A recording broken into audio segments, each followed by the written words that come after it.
Good morning. How the devil are you doing this fine day? Me, much better than yesterday, actually. Thanks for asking. Now, before we go any further, can I just check something? Tony, how many consecutive shows have we now done?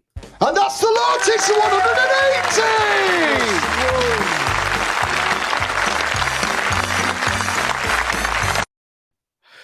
Yeah, I know the candles on the cake said 23. You'd be surprised. It turns out there aren't too many video clips out there of birthday cakes that say 180 on them.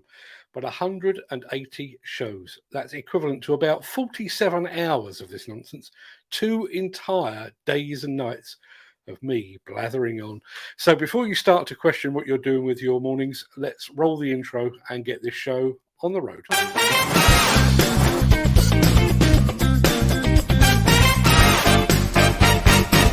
Welcome to the Breakfast Show. I'm your host, Mark Anthony. It's Thursday, the 4th of November, and as that remarkably persistent guy just said, welcome to the Breakfast Show. I am your host, Mark Anthony. In today's show, we go under the hood of the new Case backhoe loaders. We're heading to Arizona for an epic bridge blast. The quick coupler revolution continues. Another construction firm goes to the wall, and we're also going live to the Highways UK event that is currently taking place at the NEC in Birmingham. Plus, now I need to push a button for that. Plus, because we want to keep your phones and your electronic key fob safe, we're offering you the chance to win a digital, a signal blocking wallet from our friends at Amicus. And that's what it looks like just there. Cameron's got it. Yep, fantastic. To be with the chance of winning that, just type the word Amicus into the chat. Now, I don't know if our prize draw system differentiates between upper and lowercase, so I've set it up in lowercase. So you just need to type AMICUS into the chat, and you will be in with a chance of winning one of those signal blocking wallets. And we'd also like your opinion on the future direction of some of our bigger live shows a bit later on as well. But we'll get to all of that in just a second. But before we do, let's pause a moment to see who among the rich and the shameless will be celebrating a birthday on this day of days. Happy birthday!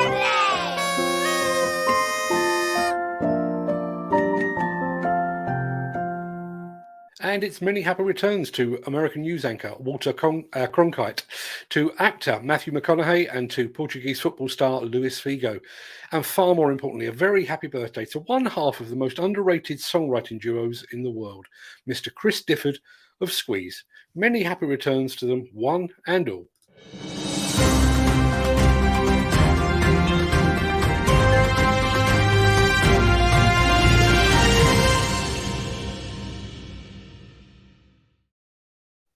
Now, if you were here yesterday, and if you weren't, where the hell were you?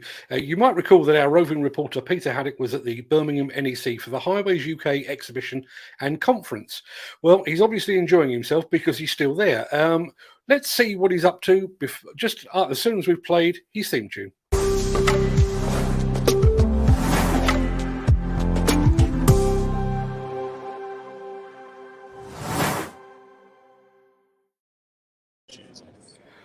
It looks like Peter Haddock is doing his bit for the environment because he's on his bike. Peter, what the bloody hell are you up to? I'm trying to get up this huge hill to Manchester from Birmingham with Kia Group, Mark. We've got to travel back from Manchester to Birmingham because they said they were going to do 142 miles throughout the whole show. But they've done 153 kilometres, sorry. So we've got to go back and it's all uphill. But don't worry, I'm here with Matt, their sustainability manager. And he's going to talk to me about the wonderfulness behind us. But most importantly, there's a little thing called COP26 going on at the moment, Mark. And I wanted to talk to Matt about how Kia is working with its supply chain to actually deliver that road to net zero. Matt, tell us all about what you're doing. So, you can see behind us the One Planet Action Plan petals, which is our sustainability strategy and action plan for Kia Highways. So Kia Highways is part of Kia Group. Kia Group has a sustainability framework with some high-level targets and objectives around carbon and social value and everything, really. And our One Planet Action Plan feeds in and is aligned with the Kia Group framework. So we've got some challenging targets in highways. We want to be net zero on our scope 1 and 2 carbon emissions, which is our in-house carbon emissions, our transport and our energy by 2030. 2030, 2030, just around the corner. It's not far away, at 8 years. And the key to that target really is all about our fleet and plant. So our fleet and plant make up sort of 90% of our Scope 1 and 2 carbon emissions. So we want to transition all of our fleet and plant onto alternative fuels by 2030, and that should hopefully nail that 2030 target. The real hard nut to crack is our Scope 3 emissions. So we want to be net zero on Scope 3 by 2045. And the key to that is the supply chain. So Scope 3 is the embodied carbon in the materials, supply chain fuel use, that kind of stuff. So it's all about collaboration. It's all about innovative materials, new materials, low carbon materials, technology, digitalization of the highway network. So they're really, I think, the solutions that are going to crack that Scope 3 carbon target. Now, Mark, I talk about this. We talk about digitalization, 3D machine control. I also talk about the connected worksite. But listen, Mark, all of this has got to be real right now, because fundamentally, there's no chance we're going to get to all these targets. And Matt has got that as a pure focus for the group. And so the shareholders have signed up to it. The group signed up to it. And this is the Kia infrastructure, Kia Highways division that Matt works for. And the whole point of this is they're doing it. So the rest of the industry has got to get in line, Mark. I do have a question for Matt while you've got him there, Peter. Sure. You've mentioned the switch of fuel. We're obviously seeing a lot of work from the manufacturers and the OEMs that are switching over to, or they're pushing towards, obviously, electric and HVO and more specifically hydrogen. But, I mean, a company like Kia Group will be driving that demand. Where do they see? You know, are they looking at a hydrogen future, or do they have something else in mind?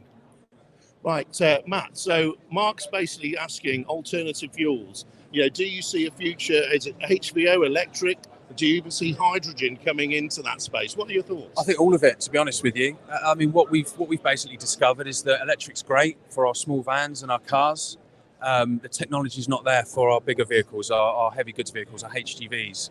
So from the 1st of April next year, all of our HGVs and Kia Highways are going to switch to HVO, hydrogenated vegetable oil. And that has a kind of a 90% plus carbon saving just by using HVO. So that's going to happen from the 1st of April next year. And then what we're looking to do, the current plan is to then switch from HVO to hydrogen later in the decade when it becomes market ready. So we're thinking maybe 2025, 2026, that's when hydrogen will be market ready. It's a fluid plan depending on how the technology advances and develops. But the current plan is HVO till hydrogen's ready to go. And then our HGVs will switch to hydrogen. Mark, that is the first time I've heard something that ambitious from a key player in the market. And this is what we've really got to say to people out there. We need to understand how HVO can come in as an interim fuel for the next couple of decades or whatever. But hydrogen is really the way forward. And we've seen JCB launch the hydrogen products, and we've seen what they're doing with buying hydrogen, green hydrogen coming into the country. So Matt has said it right there. They're already looking about it. It's not maybe. It's in the mix, isn't it? It has to be. We don't have a choice. If we're going to hit our targets, then it has to be. Yeah, we just need to. You know, things have been trialled. It's all about taking the successful trials and turning it to business as usual. Mark, that's it from me, because I've just cycled 1,000 miles whilst we've been doing this live. So You've got to do another 10K. I've just another 10K. And I think I'll have to have a heart attack after that, Mark. But guess what? I'm doing my thing for net zero with Matt here. But also, more importantly, today, this is all about St. Basil's, which is a homeless charity. And if we do this mileage, these kilometres that we are trying to do today, we're going to get some big donations from some big people in Kia. So, and some of their supply chain, I hope, who are hopefully going to see this and donate. So anybody wants to donate to St. Basil's, just Google them and they've got a donation page. Fantastic, so thanks very much, Peter. Matt. Thank you. Cheers, Mark. Thanks a lot, guys. I'm just glad that our roles weren't reversed, because I'd be a wheezing mess right about now. But I'm going to leave you to your bike ride, and I shall speak to you later. Believe me, Mark, I already am. Ta-da. Cheers. Right. Let's get back to the show proper, shall we? I am going to keep that banner going across the bottom of the screen there. If you want to win that, protect your key fob, your electronic key fob, and your mobile phone from thieves and crooks and criminals all over the place, just type the word amicus into the chat, AMICUS. But in the meantime, The Miller GT series heralds a new era of unrivaled power and cutting-edge intelligent coupler technology, increasing job site safety, machine versatility, and productivity. It's the added versatility that you need at the value you can afford. To find out more, visit millergroundbreaking.com. cast your mind back about a month, and you might recall that the Mighty Construction Collective were the first to bring you the details of the new Case backhoe loader line. Well, now the company has released a new video that literally gets under the bonnet of those new machines, and we're going to bring that to you right now.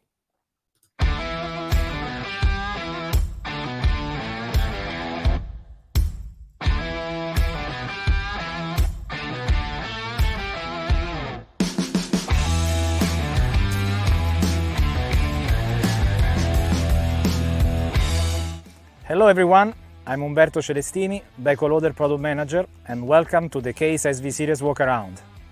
Let's now talk about the heart of the machine, and also one of the novelties we are introducing in the SV series. These machines are powered with a 3.6 liter engine, either with 96 or 110 horsepower. A few features of this. We are meeting the latest Stage 5 requirements with a maintenance-free after-treatment system. We're also granting one-side engine serviceability and no fuel consumption deterioration versus Stage 4. Very important, we are having with our Stage 5 engine the same power and torque performances that we always had with our Stage 4 engine. Standard on all machines is the new Eco mode that can be activated or deactivated on the right-hand instrument cluster. The Eco mode can provide up to 10% fuel consumption saving when activated.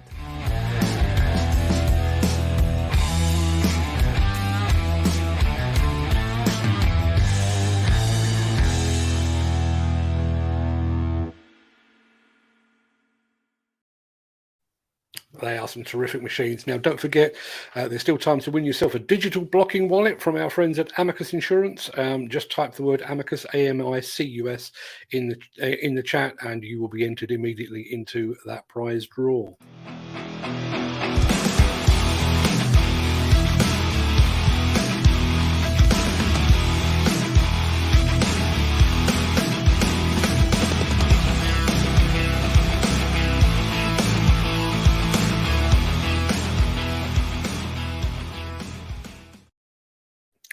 There are times when I would prefer to be proven wrong, but sadly my prediction that we would see more construction business failures with the ending of the COVID government support has turned out to be absolutely right on the money. Construction Inquirer has reported that Derbyshire-based Wild Goose Construction is to close its doors after more than 100 years in business. The £50 million revenue business employed around 100 staff, according to the last published accounts for the year September 2020, but it's understood that will have dropped to around 60 more recently. The accounts revealed Wild Goose had run up a second year of losses of around £2 million after being hit by a double whammy of the failure of an M&E specialist and then its replacement on a care home job. This came on top, obviously, of restricted trading during the pandemic. At the time, the firm said it was being supported with a COVID business interruption loan of £1.5 million, which was drawn down after the year end in October to further supplement its bank balance and cash needs. I sincerely hope that Wild Goose, or the team at Wild Goose, find alternative employment very, very soon. I hate when companies go to the wall, but I hate it even more when it's in the run up to Christmas. Now, if you would like to read my article that largely predicted what we've just reported, you can find a link to that over in the chat. Please go and take a look, because I do fear that our friends at Wild Goose will not be the last.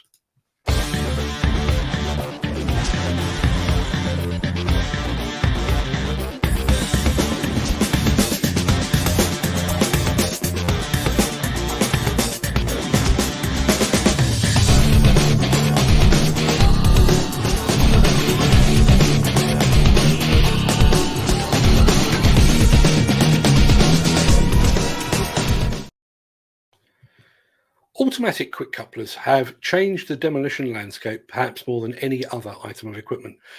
They allow attachments to be changed while the operator remains safely in the cab, and in many instances, they've also allowed demolition contractors to work with fewer machines, increasing their efficiency while reducing their costs, and they also ensure that the operator has the right tool for the right job and at the right time. Now, one of the companies at the forefront of the quick coupler revolution is the team at Steel Wrist. And the company has just released a new video that shows precisely how a quick coupler contributes to the smooth running of a demolition project. Here we go.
The irony of all this is just a few short years ago, couplers from the likes of Steel Wrist, Oil Quick and Lenhoff were dismissed as expensive and a bit newfangled, and yet now they are an integral part of the equipment fleet of any self-respecting demolition contractor.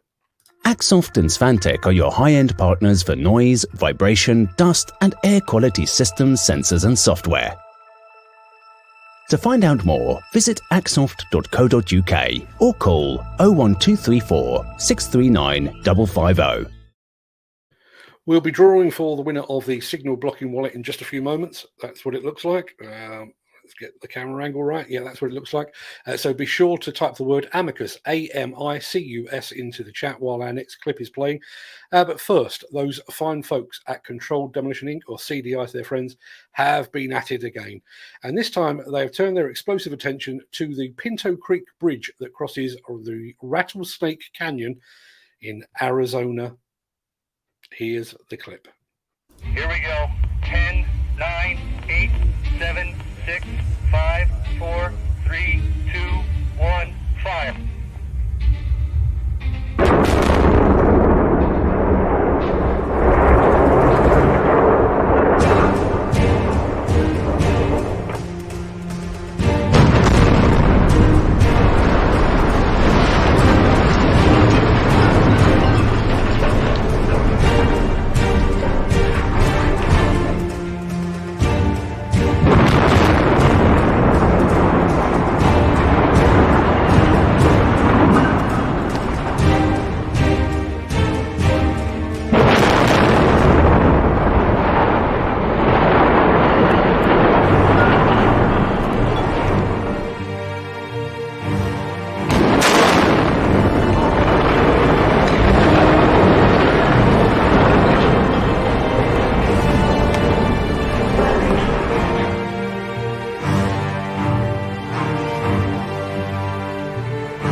Rattlesnake Canyon. That doesn't sound like a good place to go camping, does it? We're about to draw our winner for the signal blocking wallet. I'm going to play this while I get the randomizer up on the screen. Sorry to interrupt the guy with the funny glasses, but if you're enjoying this video, please hit the like button as it helps our channel. Or, better still, share this video with a friend or a colleague. Thank you. Right, back to Beardy.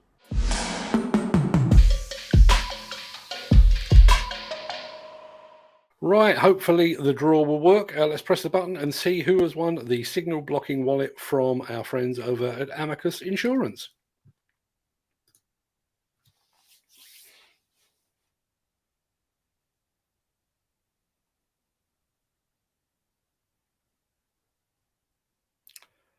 James Doble, congratulations, sir. You are now the proud owner of a signal blocking wallet. Nobody will be able to break into your phone or your electronic key fob henceforth.